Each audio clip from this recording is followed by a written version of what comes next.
Та нэрээ өсний нүгийг яаж босгодгийг мэдхүү. Дайсангор тий? Чи хой дайснараа Одоо харин тэрийг яаж тэхүү та надад заагаад өгч. Аль хаана юм дайсан? Нөл дээ. Тийм үү. Одоо гоо дээр байгаа юм.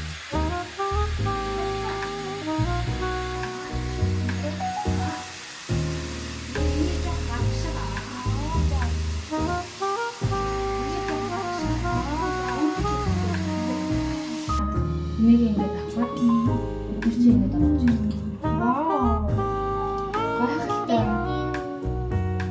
Усад хэсгээс ингэж яваа. Хоолын нүс чинь хагсын чигтэй байж орж ирсэн маягтай. Энэ жоохон ихэс өмнөхийнхэн жоохон доогоор байж байгаа.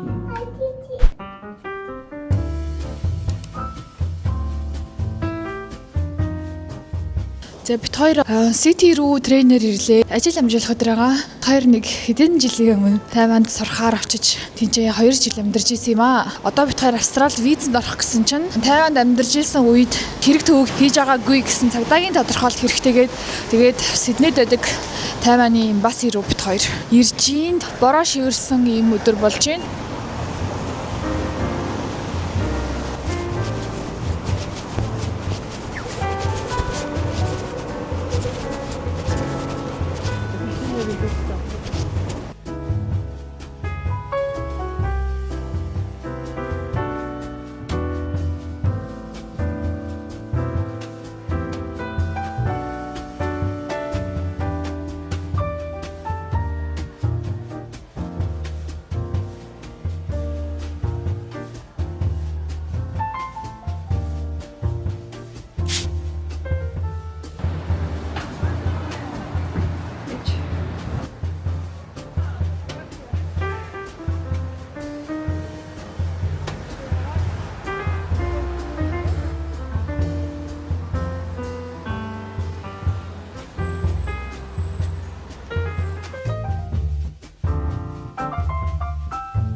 Тайваны эмбаси орчоод Япон олонний газар орж ирээд рамен идэх гэж байна. Одоо цаг 12:10 болж байна. Одхон орой 8-аас ажилдаа, би өдөр 2-оос ажилдаа. Трен цугаад Stratfield ороод Stratfield-ээс гэрлүүгээ машинаараа явна. Stratfield дээр машинаар орхисон байгаа. Тайваны цагдаагийн тодорхойлолт авах гэдэг байгаа байхгүй юу? Тайванд ямар нэгэн гэмт хэрэг хийж байгаагүй гэдэг тийм полиц чек авах гад тэр нь бас нэлээд их процесс болдгийм байна. Гадаад паспортаа нотариатаар баталгаажуулна. Тэгснээ бас өөрсдийнхөө гадаад паспортыг хүчин төгөлдөр гэдгийг нь Монголынхаа элчин сайдын яамнаасаа тийм бичиг авах ёстой. Тайваны эмбаси дээр авчирч өгөөд тэгээд тэр нь маань ингээ процесс болоод 5 хоногийн дараа энэчнээсээ дахиад документ аваад тэгээд тэр авсан документаа нөгөө өмнөх нотариат гэсэн тэр бахан олон юмнуудтайгаа нийлүүлээд тэгээд Тайван руугаа дахиж явуулаад тэгээд Тайван руугаа явуулахдаа зүгээр ингээ имэйлээр явуулчихгүй постоор явуулна шуудангаар. Тэгээд тэр нь бас ингээ баахан хугацаа аваад ингээ явна. Тэгээд тэр маань эргэж ирээд бас нэлийн ажил болохоор юм шиг байна. Тэгээ юутай ч өнөдөр яаж идэгцэн дараачийн нэгтгэд ирээд аваарай гэсэн. Тэгээ нэгтгэд Тайван руу шуудангаар юмнуудаа явуулна. Тэгээд ер нь бол ойртоо нэг юмрхүү бичиг баримт хөөцөлдсөн байдалтай байгаа. Энэ жил ер нь айгүйх юм эмбасинууд ордог жил болж байна. Би бас Солонгосын визанд орох гэж бас 2-3 удаа Солонгосын элчин сайдын яам руу ирсэн. Монголын элчин сайдын яам бас орсон. Одоо ингээд Тайваны элчин сайдын яам бас ирж үзэж байна. Ер нь Ситид чинь бас энүүдийнх нь одоо салбар нь байдаг юм байна. Элчин сайдын яам нь бол Камберад байдаг юм байлээ бүгдээрээ. Энд чинь бол яг нөгөө жижигхэн төлөөлөгчийн газрууд нь байдаг юм байна. Хоёр нүти мачанаас сонирхолтой хүмүүс биш аахгүй юу? Жохон гашуунч гэсэн тийм амар гашуун биш байна. Ажгүй шүү.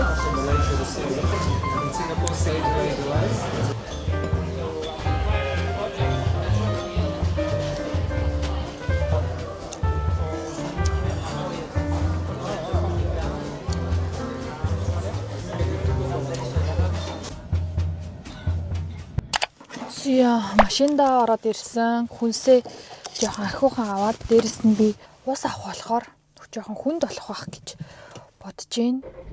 Тийм болохоор машинтаа яваад авах юмудаа сайхан татаа авчий гэж бодоод гарч ин би тэгээ баахан олон тор авчлаа 4-5 тор авчлаа. Ийм баахан торнд энэ нэг дэлгүүрт юм худалдаж авахаар үнгүү өгөөд идэг нэг юм торнууд байдаг штэ. Ийм торнуудаараа ер нь хүнсээ авчдیں۔ Cotton money. Тэгээд энэ одоо вуулийн тормор байна. Дэлгүүрүүд нэрээ юм пластик тор өгдөггүй штэ. Цаасан тор өгдөг. Хэрвээ шаардлагатай бол тэгэхээр цаасан торонд хүмүүс нэг юма хийгээд сонирхолгүй яагаад гэвэл даац муутай штэ тэр чинь хүмүүс ер нь ихэнхдээ л юм өөрсдийнхөө тортойгоо орж хүнсээ зөвлүүлдэг. Өнөөдөр хагасаа өдөр ахгүй юу? Хүн их байж магадгүй. Өдрийн 1 цаг болж байна. Манай энэ тхийн дэлгүүр ямар байдгийг би харуулъя. Би өмнө нь гэхдээ нэг харалж исэн л иймэрхүү ингээд юмнуудаа биччихтэй. Тэгээд миний ноцсон дээр ингээд бүр нөөцсөн дээр маань зөндөө олон юм байдаг. 20 оноос хойш юмнууд маань байна. 5 жилийн өмнөөс эхлээд юмнууд нь би ингээд толгоонд орж ирсэн бүх юмаа бараг биччихдэг. Өнөөдөр би Солонгосын нөгөө хагалгаанд орсон, гоо сайхны хагалгаанд орсон бичлэгнийхаа тэр эдитлэх байгаа. Би өчигдөр тэр бичлэгээ хийцэн. Хажуу өрөөнд маань сая нэг сар байсан уу? Тэг яг нэг сар байсан юм байна. Нэг хүн амьдарж агаад тэгээ тэр хүн маань одоо гарна гинэ. Тэгээ тэрний оронд өөр хүн орж ирнэ. Тэгээ тэрнийг өнөөдөр оруулна. Өнөөдөр үсээ янзлуулна гэсэн бодсон юм байсан. Үсээ янзлуулсан. Бас нэг жоохон хөдөлгөөн хийгээд алхана гэж бодож исэн. Алхацсан. Миний амралтын өдөр нэг иймэрхүү. Манай энэ чи жоохон ерөн сэрүүхэн байгаа. Өвлөн дуусгаал. Тэгтэл бас амар хүүдэн байна өө. Тэгтэл гоё удахгүй дулаарна гэж бодохоор гоё яана. 9 сараас эхлээл ер нь бол дулаарах хэвээр. Тэгтэл it's coming. Гоё байна. Дулаарна гэж бодохоор гоё байна. Заахан байна шүү.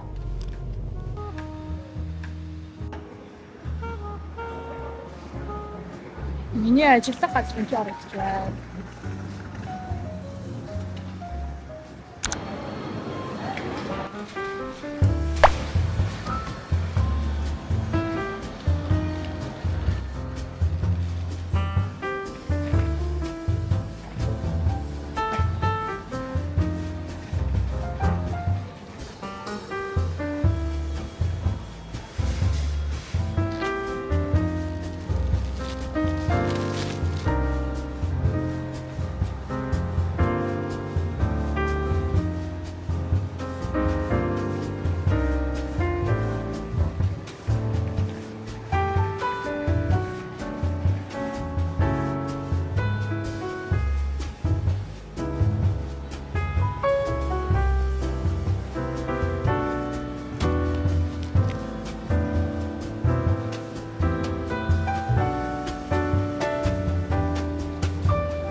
Ямар тараг авах уу? За нэг гэрэг тараг авчи. Авч байгаагүй тарагнаас авч үзье. Энэ тарагийг авч үзье.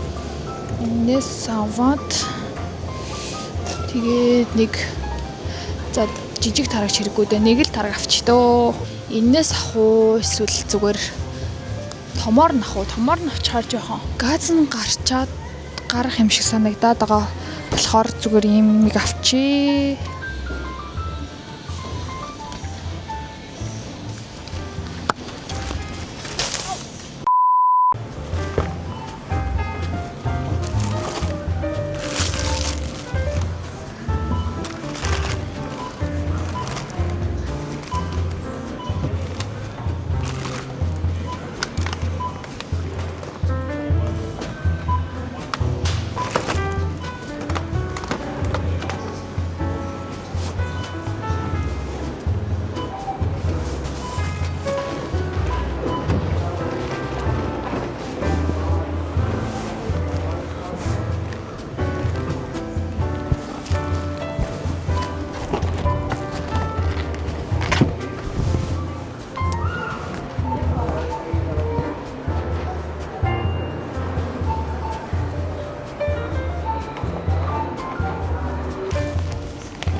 Йоо за арай гэж зөндөө юм авчлаа. Томхон шиг тэрэг авах байж. Тэрэг маань багтцсан. Яаж яах вэ? Тэрэг маань бүр далигаад ёо. Ингээд явж байна. Гэртээ оройныхоо хоолыг хийх гэж байна. Одоо цаг яг 5:16 болж байна. Одоо цөөн хийх гэж байна. Өчигдөр би хүнсээ аваад ийм байцаа авсан, амар том байцаа авсан. Байцаа, мөг, чинжүү, луун, сонгон, төмөс, бууцай гэд ийм 7 төрлийн ногоо хийж байгаа юм байна. Тэгээд үхрийн мах зардаг монгол хүмүүсээс мах авчдаг байхгүй юу. Тэгээд тэднээс мах авахаар ер нь фейлдчихсэн түүх байхгүй дандаа л гоё мах байдаг. Тэгээд 4-5 кг мах аваад тэгээд тэрийг ингээ хэсэгчилж хуваагаад дандаа бэлтждэг. Одоо энэ жишээ нь ингээ харах юм бол ийм нэрийн уртаартайгаа цэвэнд хийх. Тэгээд гулаашных байгаа, зүгээр шөлтөө хоолных байгаа, мохоо бас ингээ татцсан байгаа. Тэрүүгээрээ хоошор бууз мод химээр санагцсан үедээ тэрүүгээр амар хийчихье гэж бодоод тэгэхгүй байнга татсан байх ашиглахаар бас жоохон гой шүүс мүүслэх ч юм уу тийм болохгүй татсан байх чинь жоохон нэг тийм аргуу хуурай болоод байдаг хгүй юу. Махаа татаад бэлтцсэн байгаа. Би тэгээд тэрийг та нарт харуулах уу яах вэ? За харуулъя. Нэгэнт ярьсных харуулчи. Энэ жишээлбэл нэг ийм гулаашны ийм мохойн том бичсэн. Тийм ер нь бол жоохон байгаа. Нэг удаа хийх л байгаа. Яад гэвэл нэг олон удаа гулааш угаасаад би хийхэр хүн биш. Нэг л удаа хийвэл хийн. За тэгээ энэ болохоор ер нь жоохон томхон ийм хуурганы мохойн. Энэ болохоор бас зүгээр энгийн хоолнд ямар ч хоолнд хийж болно. Ингээд нэг ийм 5 ширхэг ийм мохтой болоод тэгээ энийгээ хоол хийх болгондоо гаргаж ирээд гисгээгээд тэгээд хоолоо хийчихдэг. Тэгэхгүй бас баян пэйжинг хийгээд ахын бол эн чинь баймаа дахин пэйжинг хийж болохгүй. Тэгэхээр юу заавал гисгээж хэрэглэдэг. Хоолны хамгийн гол юм нь ингээд мохоо хэрчгтэр амар хэцүү байдаг шүү дээ. Хүүтэн мохоо гаргаж ирээл пэйжинг хийгээл тэр бондгор мохоо ингээд хэрчээл дигдэг. Ер нь миний хамгийн дургүй юм нь тэр болохоор дандаа ингэж бэлдэж хийдэг. Ер нь манад ийм бондгор мох ерөөсөө байдгүй. Тэгээд сүүл нэг хоёр ийм гоё ийм шар өөхтэй ийм авсан. Энийгээ чанж идсэн чи яг ийм болсон бүр амар гоё болсон. Яг гоё монголын шиг шар өөхтэй өхрийн мох байсан. Би өчигдөр ийм мохнод авсан байхгүй юу? Salmon beef 2 авсан. Тэгээд энэ нь болохоор өхрийн мохоогоо өхрийн татсан 1 кг-тай мохоогоо энүүгээрээ би өнөөдөр бөөрийнхий мох сонгон саримс удаа агшаагаад ч юм уу те лов моонтой ингээд бөөрийнхий мох хийгээд хөлдөөч гэж бодож байгаа. Тэгэхээр бас амар өглөө ажилдаа явахдаа өдрийн хоолндоо санаа зовхгүй энийг шууд air fryer-нд хийгээл болоо. За энэ болохоор юм салмон ногоонууд дундаа ингэж хийгээд идчихэн ингээ хэрчсэн салмон байгаа. Тэгээ би энийг бас жоохон амтлаад талтийчий гэж бодоо. Тэгэхгүй одоо яг энийг чи ингээ тэр чигт ингээ хөлдөөч юм болвол дараа нь амтлна гэдэг чинь одоо нөгөөдхөө ингээл гаргаж ирээд гисгээгээд амтлаад ингэн гэхээр ер нь худлаа. Тэгэхээр хөлтгөөс нь өмнө тэгэж бэлдэх хэрэгтэй. За тэгээд ийм бас 2 салон байгаа. Энийгээ бас амтлан гэхгүй бол эн чинь бол ямар ч амтдаггүй зүгээр салон байгаа. Даус персээр массажлал. Тэгэл өөр нэг хилүүдэд амтлах хэрэггүй. Тэгээ хөлдөөчин. Тэгээ тэрийгээ дараа нь гаргаж ирээл шууд шарах ч юм уу. Тэгэл хэрэглэж. Бид нар бол ингээд амар ажил хөнгөвчлөлтөг яг үнэндээ. Тэгээ би та нарт нэг амар хөөрхөн юм ярьж өгье заяа. Өдөр болгон би бол хоол хийж чадахгүй гэж боддог. Гэхдээ яг чадна. Гэтэ би өнөхөр чадмааргүй. Яагаад гэвэл би зарим өдөр амармаар байна. Зарим өдөр би бас ядарна. Тийм болохоор зарим өдөр ч гэсэндээ ингээ гоё. Тэг ингээд нэг юм санаа амар орой хоол болон санаа зовхгүйгээр сайхан гаднаас хоол хийж захиалж идэх ч юм уу. Эсвэл нөгөө хүнийхээ хоолыг идэх ч юм уу те. Бас тэгмээр байгаа байхгүй юу те. Гэхдээ бит хоёр бол яг тэгэж явж байгаа. Ер нь бол за би ер нь өнөөдөр амар ядраад байна. Миний ажил одоо л дуусж гин. Тэгээ одхоо ажилласаа ирж мөрөөл таарж байгаа те. Тиймэрхүү үе байх юм бол за хоёулаа гадуур хоол идэ юу идэхүү мэдхүү гээл те. Монгол хоол захиалж идэнэ. Эсвэл гараа солонгос хоол идэнэ. Тиймэрхүү үеуд ер нь гэхдээ амар маргааш нөгөөдрийнхөө гэртээ хоол хийж идэх тэр хүслийг гэх юм уу илүү баг нэмэгдүүлж өгдөг. Бас дандаа гадуур угаасаа өдөр болгон хоол идээд байж чадахгүй штэ. Эрүүл мэндэд ч юм уу санхүүд ч хэцүү. Тэглээж гадуур хоолноос залхах нь ер нь гадуур байнга хоол идэх дуртай хүмүүс бол хоёр биш ахгүй юу. Ер нь гэртээ хоол идэх дуртай. Нэг 10 хоногт нэг удаа ч юм уу 2-7 хоногт нэг удаа ч юм уу гадуур хоол идэх бол нормал гэж боддог. Тийм ч болохоор бит хоёр ер нь тэгэл 2-7 хоногт нэг заримдаа бүр 1-7 хоногт нэг удаа гадуур хоол иддэг. Тэгэхгүй ингээл өдөр болгон би хоол хийгээд ах юм бол миний яг үнэндээ тэр энергийг бол дуусна. Ер нь бол нормал үеүүдэд бол дандаа л ирэх болгонд нь л ингээл хоолтой байдаг. яг үндэ ингээд 7 хоногт 2 удаа модоо ч юм уу те ингээд байн бичлэг өгнө оруулмаар л байна. Гэхдээ би ингээд ерөөсөө юм халтуурны бичлэг хийж чаддаггүй гэх юм уу. Тэг нэг юм үзүүштэй нэг жоох нэг нойр хүрхчмээргүй бичлэг хийх гэж хичээдэг. Гэхдээ яг үндэ бол миний бичлэг миний нойрыг хүргэдэг. Би заримдаа нойр хүрхгүй байхаар өөрийнхөө бичлэгийг үзэж мунддаг. Тэгээд тийм болохоор ер нь гэхдээ төмөс хийхээ боллоо. Төмөс хийхгүй. Байцаа хийнэ. Жохон байцаа хийч. Тэгээ тийм болохоор би бас та нарыг жоохон нэг нойрыг нь хүрхгүй байх гэж хичээдэг. Тэгээд энэ өвөл ингээд дууслаа. Монголын зунж ингээд дууслаа. Гоё Монголын сторинууд нэг юм дуусгах жах шиг байна. За байцаагаа жоох ихтүүлчлээ. Гэтэ одоо яг тий. Одоо ер нь бол нэг 4 өний хоол хийж байгаа гэсэн үг шүү дээ. Өнөөдөр бит 2 идэнэ. Тэгээ маргааш бит 2 хүний ланч гэсэн үг. Тэгээд нэг иймэрхүү ногоо ичлээ. Миний галтгооны ширээ нэг иймэрхүү харагдчихэв. Тэгээ би сая бичлэг үзчихсэн. Одоо тэгээ бичлэгээ үргэлжлүүлээд үзээд тэгээ хоолоо хийлээ. Бас маска авлаа. Нэрээ маска авахд та нар харах уу?